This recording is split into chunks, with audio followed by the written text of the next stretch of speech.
나 그날 되게 미안했던 게 이 선생님이 정말 너무너무 준비를 많이 해오고 할 말이 참 많이 있었는데 내가 중간에 또 커트했어. 모임분들한테 마이크를 좀 드려야겠다는 생각이 들어서 그랬는데 그때 못다한 이야기 있으면은 좀 그때 안 오셨던 분들도 다 생각해서 꼭 들으셔야 될 내용만 먼저 성폭력의 정의부터 보자면요. 권력의 차이를 이용해서 동의 없이 상대방의 성적 자기 결정권을 침해하는 신체적, 언어적, 정신적 폭력으로 성희롱, 스토킹, 불법 촬영, 추행, 강간 이런 것들을 모두 크게 말하는 용어가 성폭력인데요. 교회의 성폭력의 특징은 그루밍의 성격을 띠고 있다는 것이 특징입니다. 애완동물을 이렇게 길들이는 것을 그루밍이라고 하는데요. 가해자가 주로 교회 리더나 교회 목회자에 의해서 일어나는 것이기 때문에 친밀감과 신뢰감을 이용해서 피해자에게 내가 너를 정말 사랑한다. 하나님이 나에게 어떤 계시를 통해서 가까이 지내라고 명한다라는 그루밍의 형태로 일어나기 때문에 교회 안에서 심각한 피해를 가져올 수 있다고 생각합니다. 교회 안에서 성폭력을 당했을 때는 가장 먼저 중요한 것은 피해자 당사자가 어떻게 하고 싶은지를 먼저 결정을 해야 돼요. 당사자에게 사과만 받고 싶은지, 교회 공동체에 이걸 널리 알리고 싶은지, 더 나아가서 법적인 어떤 절차까지 가고 싶은지를 결정을 하는 것이 중요하고요. 두 번째는 기록을 남기는 것입니다. 문자나 통화 내용 같은 걸 확보하고 녹음할 수 있으면 좋습니다. 세 번째는 공동체 안에서 신뢰할 수 있는 사람을 찾아가서 이런 일이 있었다라고 이야기를 하는 것이 좋고, 사법제도도 동시에 진행 가능합니다.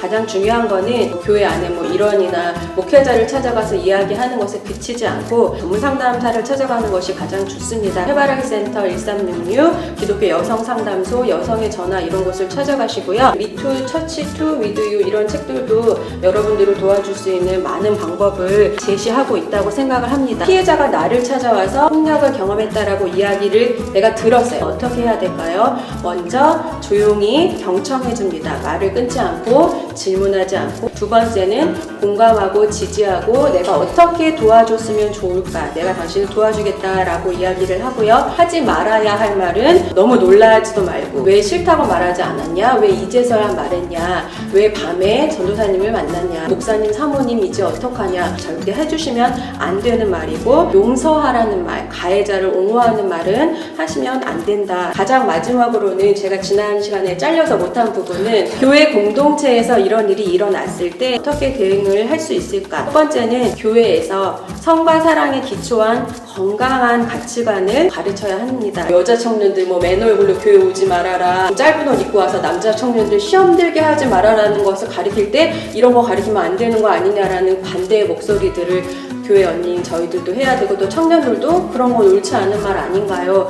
이런 거를 해야 되기 때문에 올바른 가치관에 대해서 가르쳐야 하고, 성폭력은 남자가 자기의 본능, 충동을 참지 못해서 일어난 것이 아니라 범죄이고 교회에서 절대 일어나지 않아야 할 일이라는 것을 알고 있어야 되고, 교회 안에 성폭력이 일어났을 때 처할 수 있는 매뉴얼을 만들어 놓는 것도 중요하고요. 이런 일을 이렇게 예방해야 한다, 이런 일이 일어나면 어떻게 해야 할까를 강사들을 많이 초청하는 것이 중요하다고 하고, 각 교단 여성 지도자들이 각 교단들을 연합한 위도 유 운동을 만드는 것도 중요하다고 생각합니다. 우리가 가르치는 사람이라 어쩔 수가 없어요. 교육을 통해서 이런 이슈에 대해서 좀 더 얘기해 주세요. 그래서 저희가 이런 이슈를 강조해서 이야기를 하다 보면 불미스러운 성폭력을 미리 막을 수 있는 일도 일어날 수 있다고 생각합니다.